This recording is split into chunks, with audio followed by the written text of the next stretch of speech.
नमस्कार दोस्तों, आज हम लेकर आए हैं अंग्रेज़ों की बंगाल विजय, जिसके अंतर्गत दोस्तों हम बात करेंगे प्लासी और बक्सर की लड़ाई के बारे में।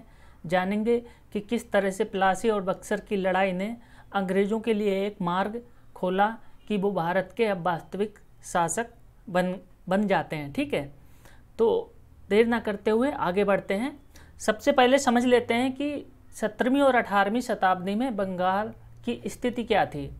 तो दोस्तों, जो बंगाल जो था वो मुग़ल काल का क्या था, एक सूबा था। ठीक है, एक प्रांत था और ये सबसे अमीर प्रांत था मुग़ल काल में। और इस प्रांत के अंतर्गत आज का जो बांग्लादेश है, बिहार है, उड़ीसा है और आज का पश्चिम बंगाल, इतना क्षेत्र आता था इस बंगाल के अंतर्गत। और इस प्रांत की जो आधिकारिक शक्तियाँ थीं वो बंगाल के नवाब के हाथ में थीं। और जो बंगाल का नवाब था वो मुग़ल बादशाह के प्रति वफादार था। ठीक है, तो प्रत्यक्ष रूप से तो ये मुग़ल जो सत्ता थी उसके अंतर्गत आता था, लेकिन यहाँ पर नवाब धीरे धीरे स्वतंत्र होने लग गए थे और वास्तविक सत्ता जो थी, आधिकारिक शक्तियाँ जो थी, वो बंगाल के नवाब के हाथ में थी। दोस्तों, उस समय आर्थिक महत्व क्या था बंगाल का, इतना कि अंग्रेज़ बंगाल विजय के लिए इतने लालायित हुए और सबसे ज़्यादा जो व्यापार था वो अंग्रेज़ों का बंगाल से ही होता था। तो दोस्तों, बंगाल जो था उस समय प्रसिद्ध वस्त्र जो थे रेशम, नमक के लिए आर्थिक महत्व रखता था। और उस समय जो यूरोप को निर्यात होने वाली जो वस्तुएं थीं जो बंगाल से आती थीं, उसमें नमक था, चावल था, नील, काली मिर्च, आपका चीनी, रेशम, सूती वस्त्र इत्यादि जो थे और हस्तशिल्प, ये सारी चीज़ें यूरोप को निर्यात की जाती थी। कहाँ से? बंगाल से। और क्या था अंग्रेज़ों के लिए उस समय बंगाल का महत्व क्या था? दोस्तों, भारत में जो बंगाल था अंग्रेज़ों के नियंत्रण में आने वाला पहला राज्य था और ईस्ट इंडिया कंपनी ने इस प्रांत के व्यापार से बहुत लाभ कमाया। सोचिए, उस समय ब्रिटिश आयात में लगभग जो 60% चीज़ें थीं, 60% जो वस्तुएँ थीं वो बंगाल से ही आती थीं। पूरा एशिया में जितना व्यापार अंग्रेज़ों का होता था उसका 60% व्यापार जो होता था वो बंगाल से होता था। उस समय ब्रिटिश ईस्ट इंडिया कंपनी ने 1690 के दशक में क्या किया, कलकत्ता की नींव रखी। ठीक है, और ब्रिटिश वाणिज्यिक उपनिवेश की स्थापना की। कहाँ? बंगाल में। ठीक है, बहुत सारी बस्तियाँ बनाई कलकत्ता में, चंद्रनगर वगैरह में बहुत सारी बस्तियाँ बनाई। और उस समय उनको 1717 में जो मुग़ल बादशाह था फर्रुखसियर के द्वारा एक फरमान प्राप्त होता है, जिसको हम मैग्ना कार्टा की संज्ञा भी देते हैं। वो एक अधिकार पत्र था जिसमें ये कहा गया था कि 3000 रुपये के बदले जो ब्रिटिशर्स हैं, ब्रिटिश ईस्ट इंडिया कंपनी है, वो पूरे बंगाल में मुफ्त व्यापार कर सकती थी। और उस समय अगर पाउंड में ये रकम देखें तो 350 पाउंड की रकम जो थी उनको अदा करनी होती थी मुग़ल बादशाह को। लेकिन इस 350 पाउंड के बदले उनको देखिए कितना लाभ होता था, 50,000 पाउंड से अधिक का व्यापार जो था बंगाल से प्राप्त होता था। उनका जो कुल निर्यात था 50,000 पाउंड का व्यापार बंगाल से होता था। तो देख लीजिए कितना महत्व था अंग्रेज़ों के लिए। और उसी समय क्या हुआ, नवाब जो थे, बंगाल के नवाब जो थे और अंग्रेज़ों के बीच बहुत सारे संघर्ष निकल के सामने आने लगे, बहुत सारे विरोध निकल के सामने आने लगे। उसके कारण क्या थे? सबसे पहला कारण जो था ब्रिटिश कंपनी को प्राप्त विशेषाधिकार, जिससे क्या हुआ, जो नवाबों का जो राजकोष था, उस समय प्रांतीय राजकोष था, उसमें भारी नुकसान होने लगा, उसमें घाटा होने लगा, क्योंकि ये टैक्स फ्री व्यापार करते थे। जबकि स्थानीय जो व्यापारी थे, जो बंगाली व्यापारी थे या अन्य भारतीय राज्यों के व्यापारी थे, उनसे टैक्स वसूला जाता था, जबकि अंग्रेज़ों से कोई टैक्स नहीं लिया जाता था। सिर्फ वो 3000 रुपये की जो टैक्स थी उसकी अदायगी करते थे। नतीजतन क्या हुआ, ब्रिटिश वाणिज्य जो हित थे वो बंगाल सरकार से संघर्ष का मुख्य कारण बन गए। ठीक है, और उसी समय बंगाल पर अंग्रेज़ों को बंगाल के सिंहासन पर एक कठपुतली की आवश्यकता महसूस हुई। वो चाहते थे कि बंगाल पर जो शासन करे, जो उस समय का बंगाल था, उस समय जो शासन करे वो ऐसा व्यक्ति हो जो उनके सहारे पर चले, यानी कि कठपुतली बनकर रहे अंग्रेज़ों की। इसीलिए जिससे कि क्या हो, उनको बहुत सारी रियायतें मिल सकें, विशेषाधिकार मिल सकें और वो अप्रत्यक्ष रूप से अपनी शक्ति का विस्तार कर सकें। इसीलिए क्या हुआ, उस समय अंग्रेज़ों और नवाबों के बीच संघर्ष बढ़ने लगा धीरे धीरे। और यही संघर्ष निकल के आता है प्लासी का युद्ध। प्लासी का जो युद्ध था वो 1757 में पश्चिमी बंगाल में लड़ा गया था। एक प्लासी नामक जगह थी, वहाँ पे लड़ा गया था कलकत्ता के पास। और उस समय जो रॉबर्ट क्लाइव था वो ब्रिटिश ईस्ट इंडिया कंपनी का नेतृत्व कर रहा था, ठीक है। और अंतिम स्वतंत्र नवाब, और दूसरी तरफ क्या था, अंतिम स्वतंत्र नवाब सिराजुद्दौला। ये क्वेश्चन बार बार पूछा गया था, हमेशा पूछा जाता है कि प्लासी के युद्ध में अंग्रेज़ों ने किसको हराया, तो इसका उत्तर है सिराजुद्दौला। सिराजुद्दौला था एक तरफ भारतीय शक्ति के रूप में, और ब्रिटिश शक्ति के रूप में था रॉबर्ट क्लाइव, ठीक है। और सिराजुद्दौला के सहयोग के लिए कुछ फ्रांसीसी सेना भी थी। अब समझ लेते हैं पृष्ठभूमि क्या थी। बंगाल की पृष्ठभूमि समझ लेते हैं कि बंगाल के जो नवाब, जो सिराजुद्दौला था, वो बंगाल का जो नवाब था अलीवर्दी खां, ठीक है, उसकी मृत्यु के बाद सिराजुद्दौला उत्तराधिकारी बनता है, ठीक है, गद्दी का उत्तराधिकारी बनता है। और अलीवर्दी खां जो था वो पहले क्या था, बिहार का सूबेदार था, जिसने क्या किया, दीवान मुर्शिद कुली खां के जो पुत्र था सरफराज खां, उसकी हत्या कर देता है, ठीक है, हत्या कर देता है 1740 में हत्या कर देता है और गद्दी पर बैठ जाता है। इससे पहले क्या था, 1700 से 1727 तक जो मुर्शिद कुली खां था वो बंगाल का नवाब रहता है, ठीक है, वो बंगाल का नवाब था। इसके बाद उसका पुत्र आता है सरफराज खान, जो 1740 में उसकी हत्या कर देता है, ठीक है। और 27 के बाद, अभी तो ये मुर्शिद कुली खां आया, ठीक है, ध्यान रखिएगा। 27 के बाद आता है, 27 से 40 तक रहता है, इसका दामाद रहता है शुजा। शुजा भी एक योग्य शासक था। शुजा के बाद आता है सरफराज कुछ महीनों के लिए रहता है। तभी क्या होता है, अलीवर्दी खां जो बिहार का सूबेदार था वो इसकी हत्या कर लेता है और सत्ता को हथिया लेता है।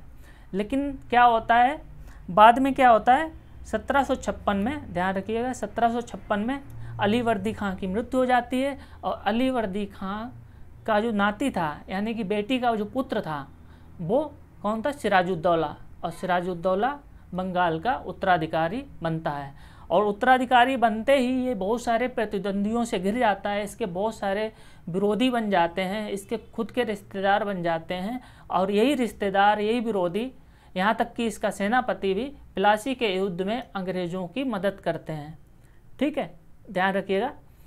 अब युद्ध से पहले की घटनाएं क्या थी। घटनाएं दोस्तों ये थी कि कर्नाटक का युद्ध हुआ था, आपने देखा होगा। कर्नाटक में 3 युद्ध लड़े गए थे फ्रांसीसियों और अंग्रेज़ों के बीच में। तो अंग्रेज़ विजयी रहते हैं। वांडीवास के युद्ध में आखिर में जो 1760 में लड़ा गया था, और सेकेंड युद्ध में भी उनकी शक्ति काफ़ी उभर के सामने आती है, ठीक है। तो इससे क्या हुआ, सिराजुद्दौला को ईस्ट इंडिया कंपनी की जो बढ़ती हुई ताकत थी उससे वो आशंकित हो गया। और उसी समय क्या किया, अंग्रेज़ों ने नवाब की अनुमति के बिना कलकत्ता की किलेबंदी शुरू कर दी, जिससे नवाब ने समझा कि ये बात तो उसकी संप्रभुता के खिलाफ है, ये तो बात गलत है भाई, ठीक है। इससे क्रुद्ध होकर नवाब ने कलकत्ता की तरफ कूच किया और जून 1756 में फोर्ट विलियम पर कब्जा कर लिया। ध्यान रखिएगा, ये जो घटनाक्रम है इसका ध्यान रखिएगा, जून 1756 की बात है, ठीक है। इसके बाद क्या होता है, फोर्ट विलियम पर अंग्रेज आत्मसमर्पण कर देते हैं। और उसके कुछ समय बाद 20 जून को सिराजुद्दौला ने कलकत्ता की एक छोटी सी काल कोठरी में, ठीक है, कितने सैनिकों को बंद कर दिया, 146 सैनिकों को कैद बना के रख दिया, जिसमें क्या हुआ, 123 सैनिक मारे गए, ठीक है। 123 कैदी, इसमें सैनिक भी थे और सिविलियन भी थे। और इसी घटना को कलकत्ता के ब्लैक होल या काल कोठरी की घटना के नाम से जाना जाता है। अभी इसके बहुत ज़्यादा साक्ष्य नहीं मिलते हैं, मनगढ़ंत कहानी भी हो सकती है, क्योंकि छोटी सी कोठरी में 146 लोगों को कैद करना मुश्किल है। और इसी चीज़ का फ़ायदा उठाकर अंग्रेज़ और नवाबों के बीच में दुश्मनी क्या हो गई, जग उजागर हो गई, ठीक है। सभी के सामने उनकी दुश्मनी निकल के सामने आई। फिर क्या होता है, अलीनगर की संधि होती है फरवरी 1757 में। नवाब सिराजुद्दौला और ईस्ट इंडिया कंपनी के बीच संधि होती है अलीनगर की संधि। दोस्तों अलीनगर की संधि होती है फरवरी 1757 में, ध्यान रखिएगा। अभी प्लासी का युद्ध नहीं आया है, ठीक है। इस संधि के अंतर्गत क्या हुआ, इस संधि के अंतर्गत हुआ कि ईस्ट इंडिया कंपनी को जितनी भी सुविधाएं थीं, जो मुगल बादशाह के फरमान के अनुसार जो मिली हुई सुविधाएं थीं, वो वापस मिल जाती हैं, यानी कि मुफ्त व्यापार वगैरह की सुविधाएं वापस मिल जाती हैं। और इस संधि के बाद जो क्लाइव था चंद्रनगर पर आक्रमण करता है और उस पर अधिकार कर लेता है, ध्यान रखिए। और ये कारण बताता है, और ये तत्कालिक कारण था कि संधि का उल्लंघन हो जाता है, ठीक है। और इसी को मुद्दा बनाकर आगे इनके बीच लड़ाई उभर के सामने आ जाती है, जिसको हम प्लासी की लड़ाई बोलते हैं। अब प्लासी के युद्ध के बारे में जान लेते हैं।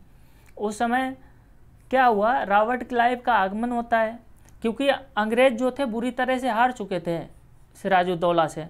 और उस समय मद्रास का जो गवर्नर था रॉबर्ट क्लाइव था, उसको बुलाया जाता है बंगाल में स्थिति को मजबूत करने के लिए।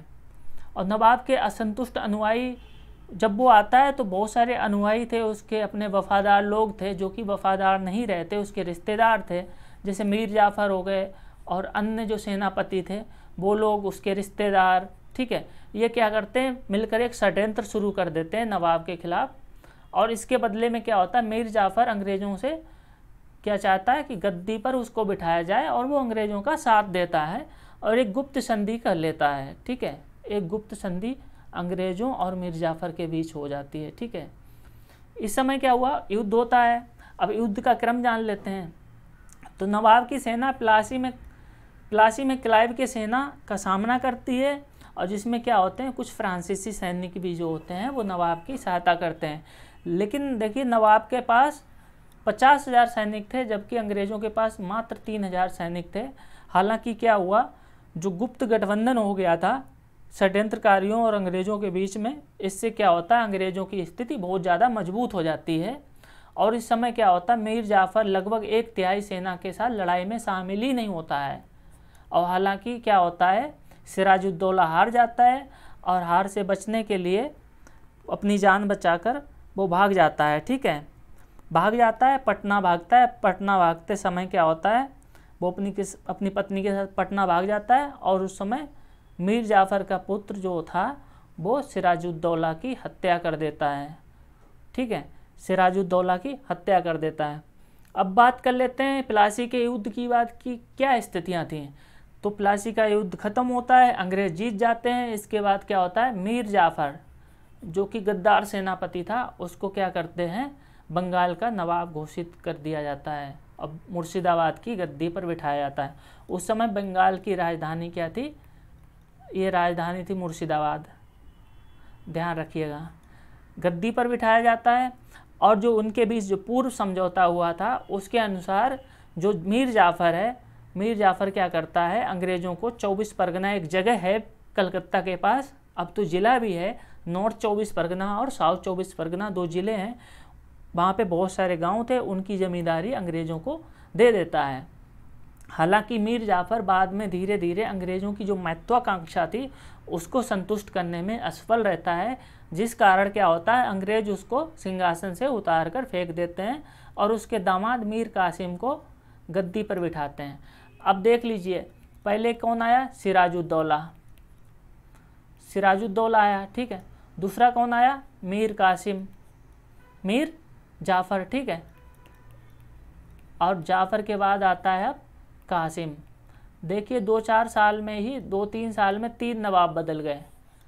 हो गई ना कठपुतली वाली बात। अंग्रेज यही तो चाहते थे कि जो भी सिंहासन पर बैठे वो उनका कठपुतली हो।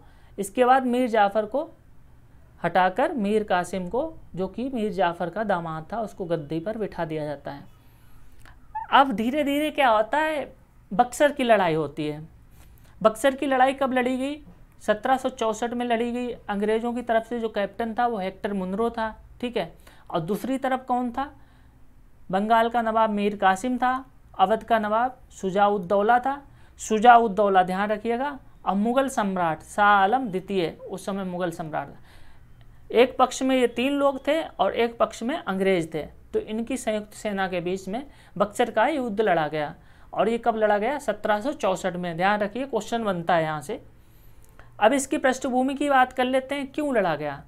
जैसा कि हम जानते हैं, मीर जाफ़र को गद्दी से हटा देते हैं अंग्रेज और मीर कासिम को गद्दी पर बिठाते हैं, ठीक है, जो कि मीर जाफ़र का ही दामाद था। और ये जो व्यक्ति था मीर कासिम, ये अली वर्दी खां के बाद सबसे योग्य उत्तराधिकारियों में से एक व्यक्ति था, ठीक है। और ये उस समय ये संकल्प लेता है, ठीक है, क्या संकल्प लेता है? सबसे पहले 1762 में अपनी राजधानी को ट्रांसफ़र करता है मुर्शिदाबाद से मुंगेर। मुंगेर कहाँ पड़ता है दोस्तों? आज का बिहार जो है, बिहार में अपनी राजधानी का स्थानांतरण करता है और अपनी स्वतंत्रता को बनाए रखने के लिए और आवश्यक धन और कुशल सेना के महत्व को समझते हुए ये ऐसा करता है जिससे अंग्रेज़ों से थोड़ा दूर रह सकें। दोस्तों, अली वर्दी खां ने कहा था, एक सेंटेंस कहा था, एक वाक्य कहा था कि अंग्रेज ऐसे व्यक्ति हैं, मधुमक्खियों की तरह हैं, अगर आप छेड़ोगे नहीं तो शहद देंगे, छेड़ोगे तो आपको काट खाएंगे। तो ये बहुत ही दूरदर्शी व्यक्ति था। कौन? अली वर्दी खां। और यही बात होती है, अंग्रेज़ों को छेड़ने से ऐसा होता है कि युद्ध होता है, प्लासी के युद्ध में हार जाते हैं ये लोग और फिर अगले युद्ध की भी पृष्ठभूमि तैयार हो जाती है धीरे धीरे। तो और क्या कारण थे कि अंग्रेज़ों के बीच और मीर कासिम के बीच युद्ध के संघर्ष की जो स्थिति थी वो बनी? दोस्तों, इसका एक कारण था कि 1717 में जो फरमान जारी किया गया था फर्रुखसियर के द्वारा, उसका अंग्रेज दुरुपयोग कर रहे थे, जिसके कारण कासिम ने क्या किया? आंतरिक व्यापार पर सभी करों को समाप्त कर दिया। उसने कहा अंग्रेज भी फ्री में करेंगे व्यापार और जो स्थानीय व्यापारी हैं उनको भी मैं फ्री में व्यापार करने की अनुमति देता हूँ। जिससे क्या हुआ? अंग्रेज़ों ने इसका कड़ा विरोध किया, ठीक है, और अन्य व्यापारियों को तरजीह ना देने की मांग की कि अन्य व्यापारियों के साथ अब आप ऐसा क्यों कर रहे हैं, जिसको लेकर क्या हुआ? इनके बीच संघर्ष की स्थिति उत्पन्न हो जाती है 1763 में ही और दोनों के बीच युद्ध छिड़ जाता है, जिसके परिणाम स्वरूप कटवा, मुर्शिदाबाद, गिरिया, सूटी, मुंगेर आदि में युद्ध होते हैं और अंग्रेज़ों की जीत होती है और मीर कासिम भागकर अवध में शरण लेता है। अवध भी एक सूबा था और यहाँ भी एक तरह से अर्ध स्वतंत्र शासन चलता था अवध के नवाब का, जो कि मुग़ल सम्राट के प्रति वफादार तो था, लेकिन सत्ता स्वतंत्र थी और मुग़ल सम्राट को नजराना भेजा जाता था, जिस तरह से बंगाल का नवाब नजराना भेजता था। उस समय क्या हुआ? अवध का नवाब कौन था? शुजाउद्दौला और मुग़ल सम्राट शाह आलम द्वितीय। अब ये तीनों मिलके एक संघ बनाते हैं जिससे कि अंग्रेज़ों से बंगाल को जीता जा सके, अंग्रेज़ों को वहाँ से भगाया जा सके। और ये संघ बनता है, त्रिकोणीय संघ बनता है इन तीनों का। अब देखिए क्या होता है, अक्टूबर 1764 में अंग्रेज़ों को बंगाल से बाहर करने का जो अंतिम प्रयास था वो क्या था? इन तीनों की संयुक्त सेनाओं के साथ एक लड़ाई होती है जिसको बक्सर का युद्ध बोला जाता है, जो बिहार में बक्सर का जो जिला है वर्तमान में उस स्थान पर लड़ा गया था, इसीलिए इसको बक्सर का युद्ध बोलते हैं। और उस समय क्या था? मेजर कौन था? हेक्टर मुनरो था, जो अंग्रेज़ों की तरफ से ब्रिटिश सेना का नेतृत्व कर रहा था। और इधर क्या था? नवाब और मुग़ल सम्राट की संयुक्त सेना जो थी दूसरी तरफ थी, जिसमें मेजर हेक्टर मुनरो, ब्रिटिश सेना जो थी उसकी, वो नवाबों की सेना और मुग़ल सम्राट की सेना, देखिए कितना बड़ा मुग़ल सम्राट था उस समय, इनकी संयुक्त सेना को मेजर हेक्टर मुनरो हरा देता है, ठीक है। अब हार जाते हैं तो परिणाम क्या होते हैं? परिणाम ये होते हैं कि ब्रिटिश सत्ता की पुष्टि हो जाती है बंगाल पर, ठीक है, और अंग्रेज़ों द्वारा कठपुतली नवाब के माध्यम से बंगाल पर शासन करने की जो परंपरा थी उसका भी अंत हो जाता है। अब अंग्रेज़ जो थे बंगाल के वास्तविक शासक बन बैठे और इसी के परिणाम स्वरूप वर्ष 1765 में एक संधि होती है, इलाहाबाद की संधि, जिसके अंतर्गत मुग़ल सम्राट ने बंगाल को अंग्रेज़ों को दे दिया और रॉबर्ट क्लाइव जो था उस समय, उसको बंगाल का प्रथम गवर्नर बनाया गया अंग्रेज़ों के द्वारा, ब्रिटिश ईस्ट इंडिया कंपनी के द्वारा, और यहीं से बंगाल में द्वैध शासन की शुरुआत होती है। अब हम पढ़ेंगे इलाहाबाद की संधि में क्या हुआ था। अब हम पढ़ लेते हैं प्लासी के विपरीत इसका महत्व क्यों है बक्सर की लड़ाई का। देखिए प्लासी की जो लड़ाई थी वो हम मानते हैं कि साजिश के तहत अंग्रेज़ों ने जीती थी, लेकिन जो बक्सर की लड़ाई थी वो एक पूर्ण युद्ध था। उसमें अंग्रेज़ों ने युद्ध कौशल का प्रदर्शन किया था। ऐसा नहीं था कि यहाँ पे धोखाधड़ी चली हो, लेकिन जो कुशल नेतृत्व था, जो डिसिप्लिन था अंग्रेज़ों की सेना का, वो छोटी सी सेना इतनी बड़ी सेना को हरा देती है। और अंग्रेज़ों का जो आत्मविश्वास है वो बहुत ज़्यादा बढ़ जाता है। अब वो सोचते हैं कि हम ही भारत के वास्तविक शासक हैं, और जिसके द्वारा वो क्या करते हैं, बंगाल के नवाब ही नहीं बल्कि मुग़ल, भारत के मुग़ल सम्राट को भी अंग्रेज़ों ने हरा दिया था। ठीक है, और वो भारत में एक महान शक्ति और पूरे देश पर वर्चस्व का दावेदार बन जाते हैं, क्योंकि उस समय मराठा भी एक क्षेत्र में थे, और जो हैदराबाद के नवाब थे उनसे तो सहायक संधि हो ही चुकी थी इन लोगों की। ठीक है, तो उनसे कोई डर नहीं था। मराठाओं से चुनौतियों का सामना करना पड़ा था थोड़ा बहुत। ठीक है, अब हम बात कर लेते हैं इलाहाबाद की संधि कब हुई। 1765 में होती है। किसके किसके बीच होती है? उस समय रॉबर्ट क्लाइव, ठीक है, और शुजाउद्दौला कौन था, लखनऊ का नवाब, और सम्राट शाह आलम द्वितीय के बीच 2 संधियाँ हुई। पहली थी अवध के नवाब के साथ संधि होती है, जिसमें क्या होता है कि अवध के नवाब ने जो इलाहाबाद का क्षेत्र था और जो कड़ा का क्षेत्र था जो आज का सुल्तानपुर वाला क्षेत्र है, ठीक है, सुल्तानपुर नहीं, इलाहाबाद के जो आसपास का क्षेत्र है, ठीक है, प्रतापगढ़ का जो क्षेत्र है उसको कड़ा बोलते थे। ठीक है, वो क्या दे दिए, मुग़ल सम्राट शाह आलम को सौंपने का निर्णय लिया है कि ये क्षेत्र जो है इलाहाबाद के और कड़ा के क्षेत्र नवाब से किसको दिए जाएंगे, मुग़ल सम्राट शाह आलम द्वितीय को दिए जाएंगे। और कंपनी को जो क्षति हुई है युद्ध में, उसकी क्षतिपूर्ति के लिए 50 लाख रुपए का भुगतान दिया जाएगा। देख रहा है विनोद, युद्ध भी करते थे और क्षतिपूर्ति भी लेते थे कि बेटा युद्ध किया क्यों तुमने, ऐसे ही मान जाते। अंग्रेज बहुत दिमाग वाले लोग थे। देखिए क्षतिपूर्ति भी ले रहे हैं, और ये फालतू में मारे गए गुलफाम, ये दोनों, मुग़ल सम्राट और लखनऊ का नवाब। अब होता क्या है, बनारस का जो जमींदार था बलवंत सिंह, उसको पूरी संपत्ति पर कब्जा दे दिया जाता है, क्योंकि ये कहीं ना कहीं अंग्रेज़ों का साथ देता है, बनारस का जो जमींदार था बलवंत सिंह। ठीक है, और दूसरी संधि होती है शाह आलम द्वितीय के साथ, जो कि कौन था, मुग़ल सम्राट था, उस समय बादशाह था। उसको क्या कहा जाता है कि आप अंग्रेज़ों हमारी कंपनी के संरक्षण में रहोगे इलाहाबाद में, ठीक है, और आपको मिलेंगे 26 लाख रुपए। ठीक है, 26 लाख रुपए मिलेंगे, जिसके बदले आप बंगाल, बिहार और उड़ीसा की दीवानी राइट जो थे, दीवानी अधिकार थे, वो आपको देने पड़ेंगे। यानी कि राजस्व अधिकार जो थे वो अंग्रेज़ों को दे दिए 26 लाख रुपए में। और इसके साथ ही साथ बोला कि जो निजामत कार्य होंगे उस समय, प्रशासनिक कार्य, यानी कि निजामत मतलब प्रशासनिक कार्य, जैसे रक्षा, पुलिस, सैन्य प्रशासन आदि के बदले आपको कंपनी को 53 लाख रुपए की राशि देनी होगी। तभी हम क्या करेंगे, बंगाल में निजामत यानी कि प्रशासनिक देखभाल करेंगे। यानी कि 26 लाख लो और 53 लाख दो। ठीक है, समझ रहे हैं आप कितने अंग्रेज चालाक थे। देख रहा है विनोद। फिर आगे क्या होते हैं, इसका महत्व क्या है उस समय, ये संधि का, इस युद्ध का। दोस्तों अंग्रेजों का जो युद्ध हुआ था कर्नाटक में, 3 युद्ध हुए थे।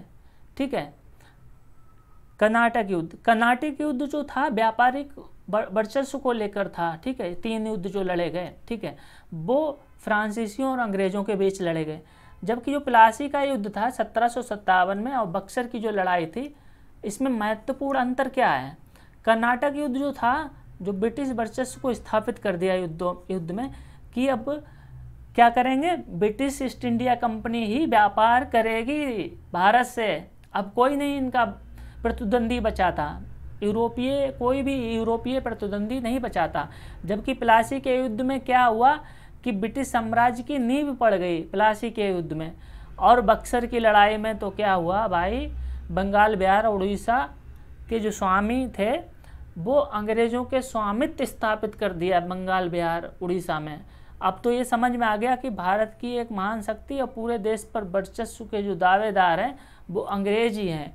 कितना आत्मविश्वास बढ़ा होगा इनका। और धीरे धीरे ये क्या करते हैं, अपना प्रशासनिक पहुंच पकड़ बनाना शुरू कर देते हैं बंगाल से, और फिर धीरे धीरे पूरे देश में, और बहुत सारी नीतियाँ लाते हैं, सहायक संधि लाते हैं, हड़प नीति लाते हैं, डॉक्ट्राइन ऑफ लैप्स, और धीरे धीरे पूरे देश में क्या करना शुरू कर देते हैं, कब्जा करना शुरू कर देते हैं।